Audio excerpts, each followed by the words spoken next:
사람들에게 있어서 가장 큰 어려움 중에 하나는 우리가 미래를 전혀 예측할 수 없다는 사실입니다. 우리는 하나님이 아니기 때문에 미래에 어떤 일이 벌어질지, 또한 이 세상의 마지막은 어떻게 끝날지 전혀 예측할 수 없어서 불안해하는 것이 인생입니다. 그래서 예수 믿지 않는 자들이 그렇게도 많이 점을 치거나 사주팔자에 관심을 보이는 것입니다. 미래가 두렵고 불안하기 때문이죠.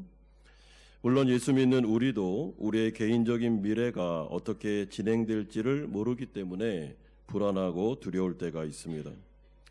하지만 그럼에도 불구하고 성도들에게는 성경이라는 하나님의 약속의 말씀, 계시의 말씀이 있기 때문에 이 세상이 어떻게 될 것인지, 또한 이 세상이 이토록 혼란스러운 이유가 무엇이며 우리의 종말은 또한 어떤 결말을 맺을지에 대해서 우리는 알 수가 있습니다.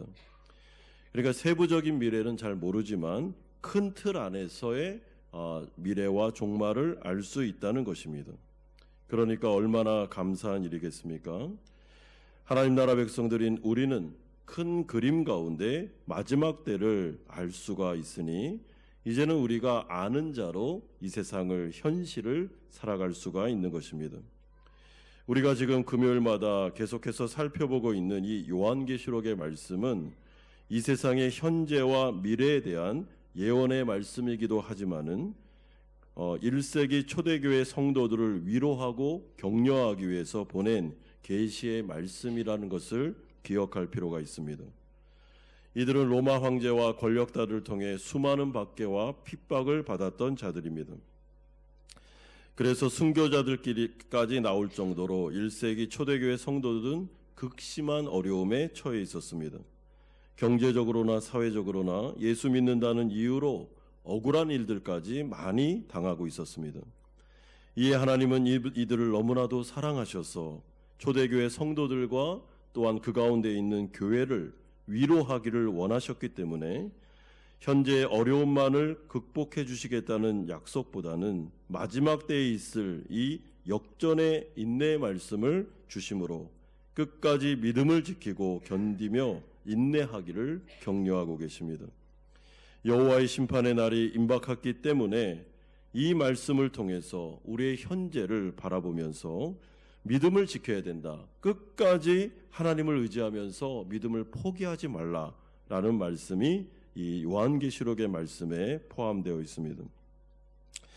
그러므로 오늘 우리가 첫 번째로 살펴볼 주제는 어린 양이 첫째 인부터 넷째 인까지를 떼는 장면이 1절에서 8절까지에 나오고 있습니다.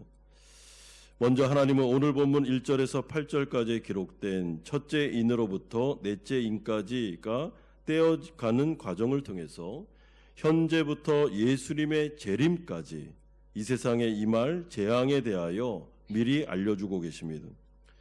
따라서 우리가 지금 살아가는 이 시대를 말세로 볼 때 여러분, 첫째 인의 재앙으로부터 넷째 인까지의 재앙까지는 예수님의 초림 때부터 재림까지 이 세상에 임할 각종 재앙들을 열거하고 있구나라고 이해하시면 정확합니다. 또한 어린 양 되셨고 부활 승천하신 예수 그리스도께서 이 인을 직접 떼심으로 말미암아 그가 역사의 주관자로서 세상에 주어지는 모든 재앙들을 통제하고 있으며 이 가운데 있는 세상의 역사뿐만 아니라 하나님의 나라의 역사도 주도하고 계신다라는 것을 기억할 필요가 있습니다. 그러므로 이 세상은 결코 아무 주인도 없는 무주공산이 아닙니다. 엄연히 주인이 계시되 모든 역사를 자신의 뜻에 따라 통제하시고 인도하시는 분이십니다. 그러므로 로마 황제가 이 세상의 권력자이기는 하지만 이 세상의 주인은 아닙니다. 그 사람의 뜻에 따라, 그 사람의 계획 따라 역사가 이루어지지 않습니다. 모든 것들을 하나님께서 결제하시고 하나님의 계획에 따라 움직이고 있다라는 것이 이 인의 재앙에 포함되어 있는 내용입니다. 그러므로 먼저 어린 양 되신 예수님은 첫째 인을 떼시게 되는데 첫째 인을 떼자마자 어떤 일이 벌어집니까? 여러분 2절에 보시면 사도 요한이 흰 말을 탄 자가 손에 활을 가지고 면류관을 받아 나가서 이기고 또 이기려는 장면을 목격하게 됩니다. 여기서 흰말을 탔다라는 것은 전쟁 재앙에서의 승리자를 상징하는 것이고, 그리고 그 가운데 이 가운데 이기고 또 이겼다라는 것은 전쟁통에 이 전 세계를 그가 주관하고 있다, 승리하고 있다라는 것을 의미합니다. 따라서 첫째인의 재앙은 전 세계가 나라마다 타민족의 침략을 받아서 전쟁의 소용돌이 속으로 들어가는 것을 보여주고 있습니다. 따라서 하나님은 예수님의 초림 때부터 재림 때까지 말세 기간 내내 전 세계의 전쟁이 끊이지 않을 것임을, 계속 지속될 것임을, 예수님께서 재림하시기까지 전 세계에 계속 전쟁은 일어나게 될 것임을 알려주고 있습니다. 나라마다 전쟁과 싸움이 끊어지지 않습니다. 여러분, 그리고 이것을 우리는 역사를 통해서 이미 확인하고 있으며 미래에도 이런 전쟁들은 계속 일어날 것을 우리는 예측할 수가 있습니다. 세계 제1, 2차 전쟁이라든지 지금 러시아와 우크라이나 전쟁, 이스라엘과 또한 그 가운데 있는 그 하마스와의 전쟁 등 모든 전쟁들은 계속해서 과거에도 있었고 현재에도 있으며 미래에도 있을 사건들입니다. 그런 다음에 예수님께서 둘째인을 떼시자 어떤 일이 벌어집니까? 4절에 보면 사도 요한이 붉은 말을 탄 자가 하나님께로부터 허락을 받아 땅에서 화평을 제하여 버리기 위해서 서로 죽이게 하는 큰 칼을 받는 장면을 목격하게 됩니다. 여러분, 이것은 국가 간의 전쟁이 아니라 국가 내에서의 내전이나 내란, 폭동이나 무질서 등과 같은 재앙을 의미합니다. 여러분, 이 역시 우리가 지금 살아가는 이 시대에 자주 목격하는 혼란이기도 합니다. 전 세계의 나라마다 내부적으로 얼마나 많은 폭동과 쿠데타와 시위와 혼란이 벌어지고 있습니까? 때로는 정권에 대한 타도를 외치기도 하고 정치 세력 간의 권력 싸움이 벌어지기도 하며 미국과 같은 경우에는 남북 전쟁과 같은 민족끼리의 전쟁이 벌어지기도 했습니다. 여러분, 왜 이런 일들이 말세의 때에 일어나는 것일까요? 죄가 들어와서 왕노릇하고 있기 때문입니다. 그러므로 어린 양 되신 예수님은 이제 셋째인을 떼시는데 그때 5절과 6절과 같은 일이 벌어집니다. 사도 요한이 검은 말을 탄 자가 손에 저울을 가졌는데 터무니없이 비싼 가격에 밀과 보리가 팔리고 감람류와 포도주도 지나칠 정도로 귀하게 취급을 받는 장면을 목격하게 됩니다. 여러분, 이것은 전 세계의 극심한 경제적인 어려움, 그러니까 과거의 IMF 등과 같은 극심한 경제 불황을 의미합니다. 이것이 바로 우리가 지금 피부로 느끼고 있는 코로나 이후의 극심한 경제 불황이기도 합니다. 여러분, 그렇기 때문에 이 세상 가운데 흉년이 들고 기근이 오며 어떤 이유에서인지 모르지만 극심한 경제 불황 속에서 이 가운데 있는 사람들이 어려움을 당하는 일들이 계속해서 예수님의 재림 때까지 일어나게 될 거다라는 것을 알려주고 있습니다.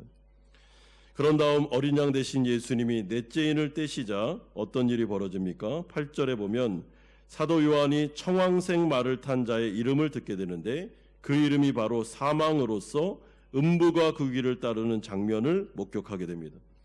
여러분, 여기서 청황색이라는 이 색의 의미는 사람들이 죽어 창백해지는 모습을 연상시키고 있습니다. 그러니까 죽음의 사자가 계속해서 돌아다니면서 사람을 사망 가운데로, 죽음 가운데로 몰아넣는 일들이 예수님의 재림 때까지 이 세상 가운데 일어날 것임을 알려주는 내용입니다. 그러면서 8절 하반절을 보시면 첫째인 재앙으로부터 넷째인 재앙까지의 내용이 신학적으로 해석되면서 요약되고 있습니다. 그들이 땅 4분의 1의 권세를 얻어 검과 흉년과 사망과 땀의 짐승들로서 죽이더라라고 말씀하고 있습니다. 따라서 오늘 본문은 분명히 우리가 이 세상을 살아가며 경험하는 나라 간의 전쟁들이나 나라 안의 내란들이나 또는 기근이나 경제적인 불황 등을 죄로 인한 세상에 있는 재앙의 결과다라고 해석해주고 있습니다. 그러므로 우리가 살아가는 지금의 이 세상 말세 기간 동안에는 전쟁과 혼란과 경제불황 등과 같은 일들이 끊이지 않고 계속해서 전 세계 가운데 일어나게 될 거다라는 것을 알려주고 있습니다. 이러한 이 세상 가운데 성도들이 마지막 때를 살아가면서 이런 일들을 바라보면서 분명히 이 땅은 잘못되어 있다는 것을, 죄가 들어왔고 또한 사탄이 불법으로 정념된 이상 이 세상은 결코 에덴 동산도 아니며 낙원도 아니며 분명히 마지막 심판 때가 있을 것이다 라는 것들을 우리는 이런 재앙들, 이런 사건들, 이런 현상들을 보면서 성도들은 느끼고 깨달아야 된다라는 것을 알려주고 있습니다.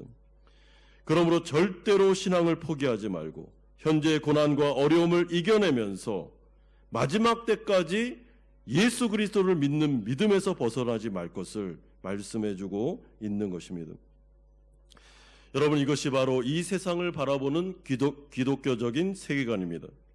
따라서 이 세상을 정말 에덴 동산이나 낙원과 같이 바라보라라고 하는 세상의 세계관에 대하여 우리는 유혹될 필요가 없습니다. 이 세상에는 이미 죄가 들어와 있습니다. 사탄이 불법적으로 지배를 하고 있습니다. 따라서 성도가 이 세상을 살아갈 때 하나님 나라 백성들이라고 해서 전쟁이나 내란이나 핍박이나 환란이나 경제불황이나 혼란을 피할 수 있는 것이 아닙니다.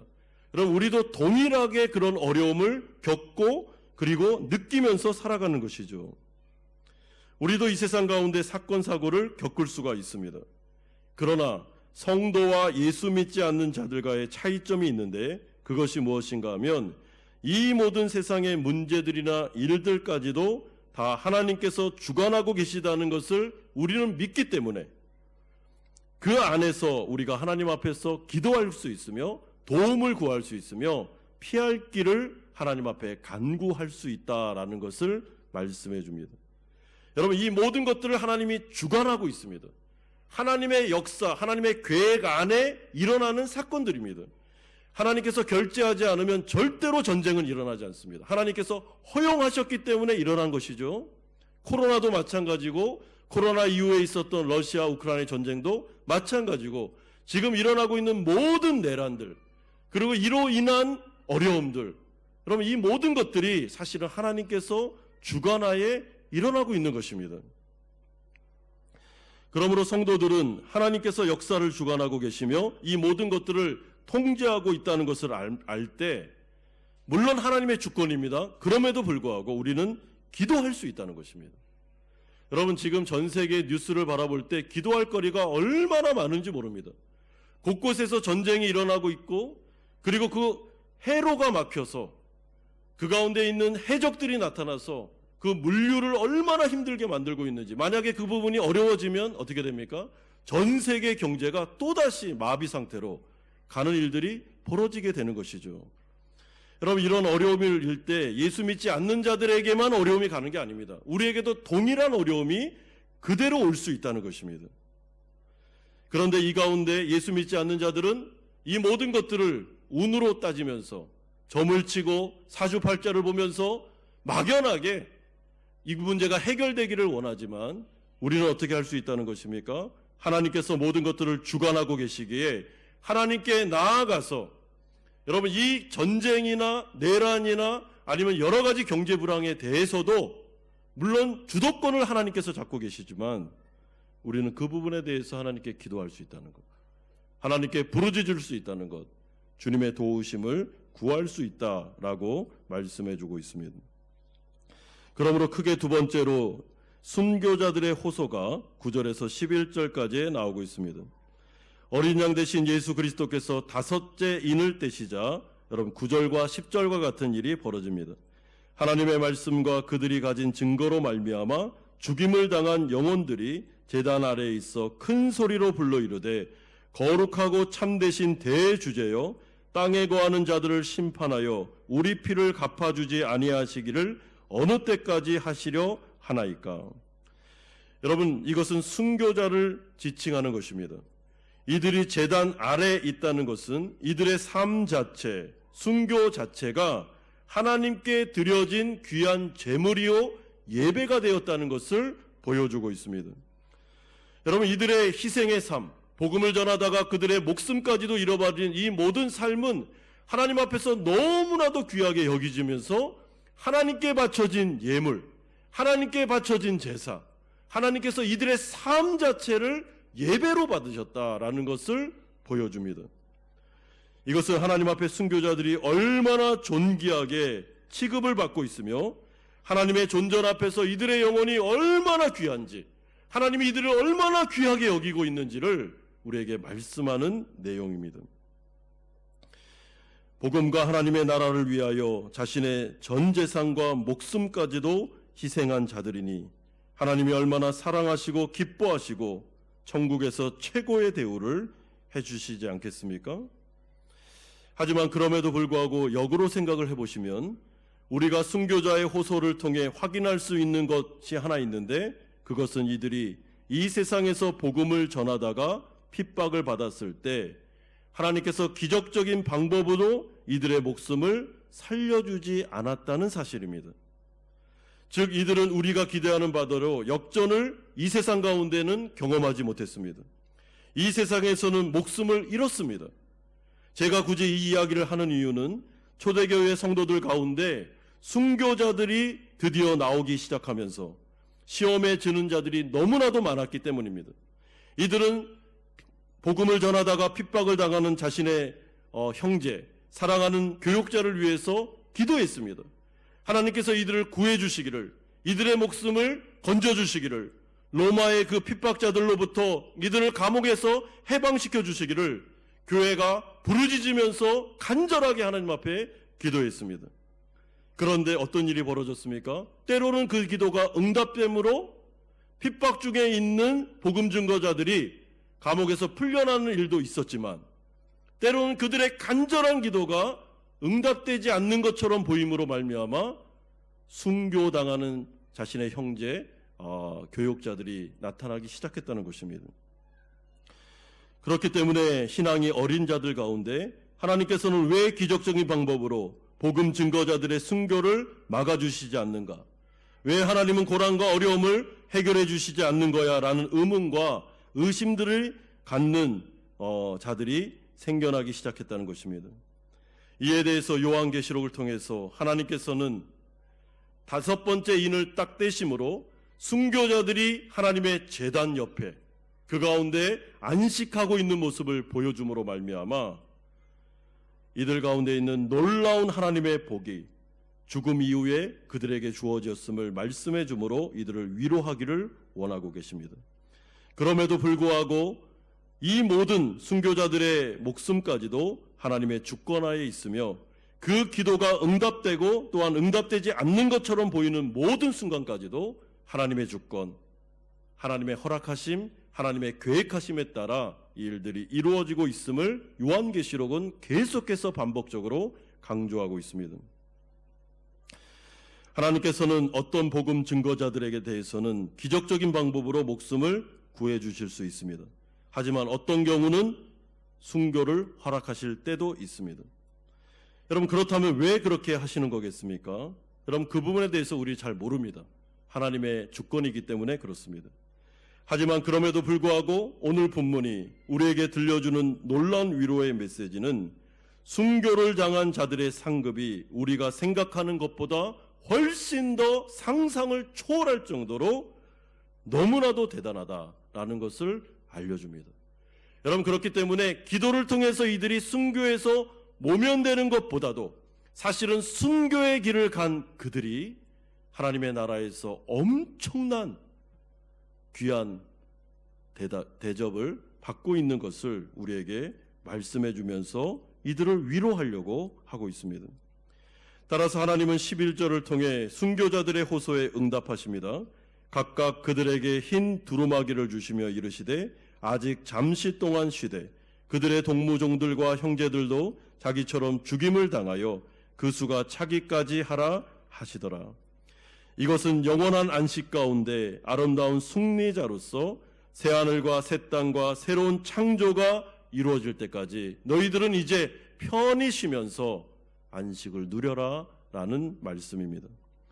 그러면서 예수님의 재림 때까지 하나님께서는 구원받을 자들을 위하여 계속해서 구원의 기회를 허락하실 것임을, 그러므로 기다려야 된다는 것을, 하나님의 정의가 나타날 때가, 마지막 때가 반드시 올 건데 그때는 성부 하나님만 아시고 성자도 모르며 그 어떤 피조물도 모르고 하나님께서 주관하신다는 것을 인정하고 기다리라는 것이죠. 주님은 반드시 마지막에 공의로운 심판의 때를 허락하실 것이다. 그러나 그때는 모르기 때문에 기다리면서 하나님의 구원을 바라보라라고 말씀해 주고 있습니다. 그렇다면 하나님의 마지막 심판 때가 왜 이렇게까지 지연되는 걸까요? 이것은 하나님의 긍휼하심 때문입니다.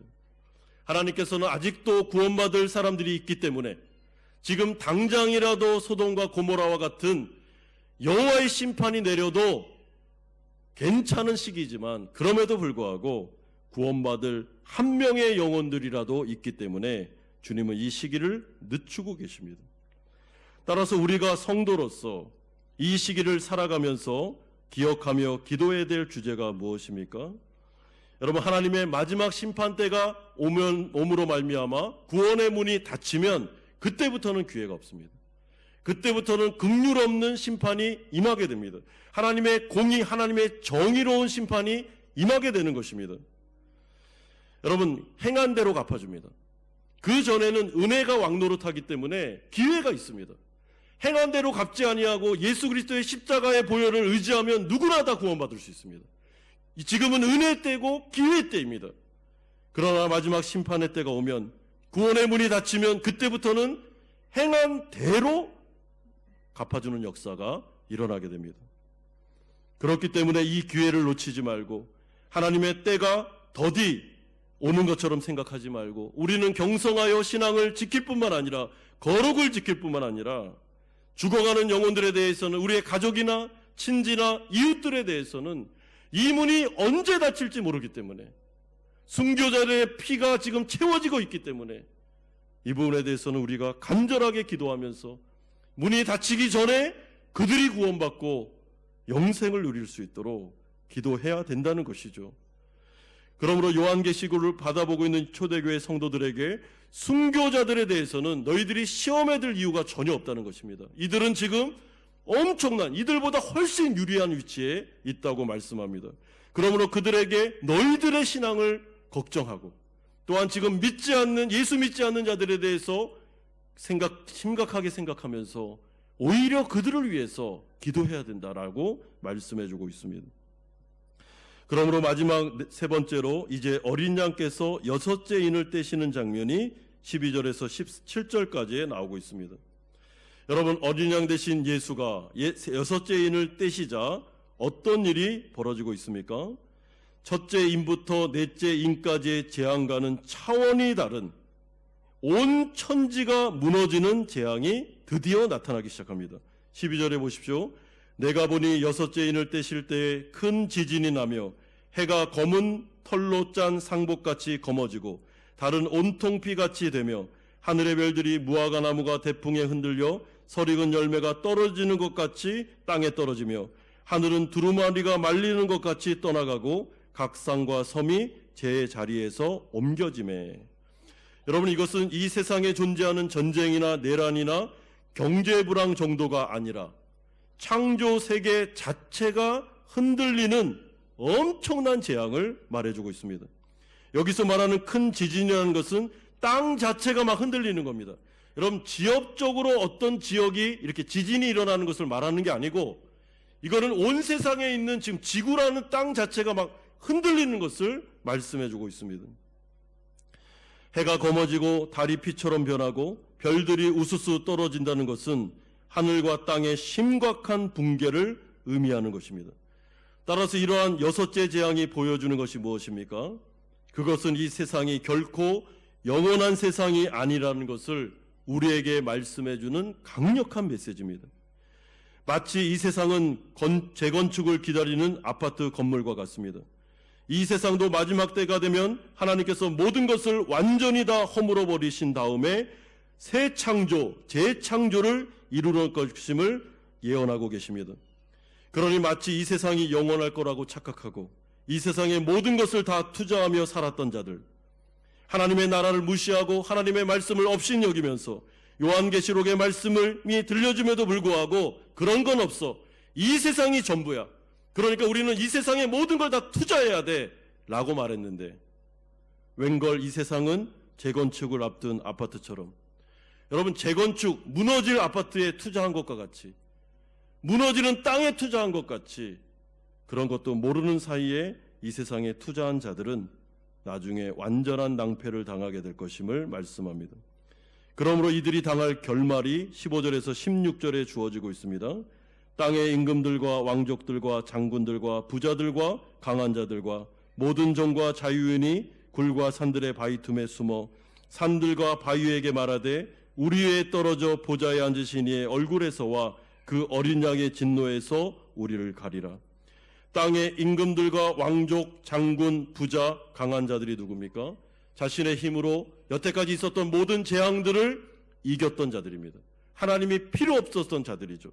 그래서 하나님을 의지할 필요가 없었습니다. 이들은 하나님의 존재를 인정하지도 않고 하나님을 의지할 필요도 없었으며 하나님이 안 도와줘도 충분히 이 세상에서 살 수 있었던 자들입니다. 그래서 그들은 하나님의 말씀을 우습게 여겼습니다. 하나님께서 분명하게 이 세상은 이제 재창조가 일어날 곳이며 하늘이 말리고 그리고 해가 떨어지고 그리고 이 가운데 모든 것들이 창조 질서들이 무너지면서 이 세상은 이제 폐기 처분될 것이고 새로운 하늘과 땅, 새 나라가 주어지게 될 것임을 아무리 말씀하고 강조하셔도 이 말씀을 우습게 여기면서 이 땅은 영원할 거야. 그러니까 이 땅 가운데 모든 것들을 다 투자하면서 나는 살 거야 라고 말했던 자들입니다. 여러분, 그들이 자신들의 힘과 능력으로도 거부할 수 없는 해가 변하고 달이 변하고 땅이 흔들리고 하늘이 말리고 별들이 우수수 떨어지면서 이 온 자신들을 유지하고 지지해줬던 이런 창조 세계가 흔들릴 때, 자신들의 돈과 권력과 그 모든 것들이 무용지물이 될 때, 그럼 그 재앙이 얼마나 심각하고 힘든지 뭐라 그럽니까? 산을 향해서 내 위에 떨어져라. 차라리 내가 이 재앙을 만나느니 이 지옥의 권세 아래로 들어가느니 차라리 죽는 게 낫겠다라고 말할 정도로 엄청난 재앙이 기다리고 있다는 것을 말씀해주고 있습니다. 여러분, 이것은 마지막 복음을 거부한 자들에 대한 심판이 전혀 피할 곳이 없는 절망적인 재앙이 될 것임을, 긍휼 없는 심판이 이루어질 것임을 강조하는 내용입니다. 따라서 17절은 마지막 하나님의 심판은 그 누구도 견디며 버틸 수 없는 최종적인 지옥으로의 형벌이 될 것임을 말씀해주고 있습니다. 여러분, 그러니까 어떻게 하라는 것입니까? 기회가 있을 때 하나님을 믿고 이 말씀을 마음에 새기고 귀담아 듣고 어떻게 사는 것이 지혜롭게 사는 것인지를 생각하면서 이 시대를 살라는 것이죠. 여러분, 1세기 초대교회 교인들은 수많은 핍박과 환란이 있었습니다.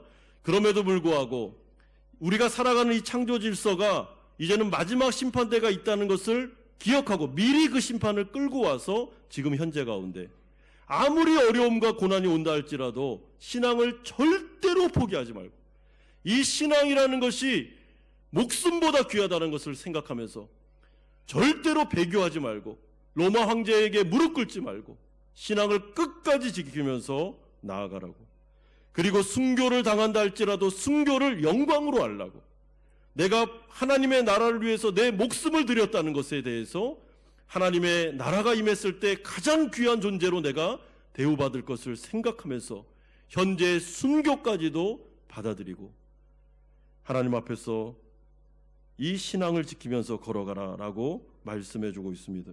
그리고 이 모든 과정들은 다 하나님의 주권하에 하나님의 뜻에 따라 이루어질 것이며 하나님께서 우리의 기도에 어떻게 응답하시든지 간에 여러분, 이 어려움을 해결하는 쪽으로 응답해 주시든지 아니면 이 어려움이 내 생각과 다른 방법으로 간다 할지라도 하나님의 주권을 절대로 잊어버리지 말고, 여러분, 성도들은 하나님께 나아가 매달리면서 기도하면서 하나님의 위로와 격려하심이 우리의 삶 가운데 이루어질 수 있도록 끝까지 믿음을 가지고 하나님 앞에 기도하라라고 말씀해주고 있습니다. 그러면 하나님께서 자신의 뜻에 따라, 자신의 주권에 따라 우리의 기도에 응답하십니다. 그리고 응답하시는 그 기도의 모든 응답은 다 선한 것입니다. 하나님께서는 반드시 선하게 응답하실 것입니다. 그 문제를 해결해 주는 것도 선이고, 내 생각에 해결해 주지 않는 것 같은 것도 선이며, 내가 만약에 죽는다 할지라도 그것은 순교이기에 선이다 라는 믿음을 가지고 하나님 앞에 나아가서 기도할 때, 여러분, 하나님께서 우리의 기도에 하나님께서 선하고 좋은 쪽으로 응답해 주실 줄 믿습니다. 이 전체적인 하나님의 그림을 가지고 오늘 미래는 잘 알 수 없지만, 미래에 어떻게 하나님께서 이루어질지는 우리가 모르지만, 그럼에도 불구하고 미래를 주관하고 계시는 하나님을 믿고, 여러분, 미래 가운데 현재 가운데 있는 어려움, 고난, 그 극심한 그 재앙에 대해서 하나님 앞에 기도함으로 오늘 위로받고 격려받고 마음의 평안을 누리며 응답받으시는 성도님들 되시기를 주 예수 그리스도의 이름으로 축원드립니다.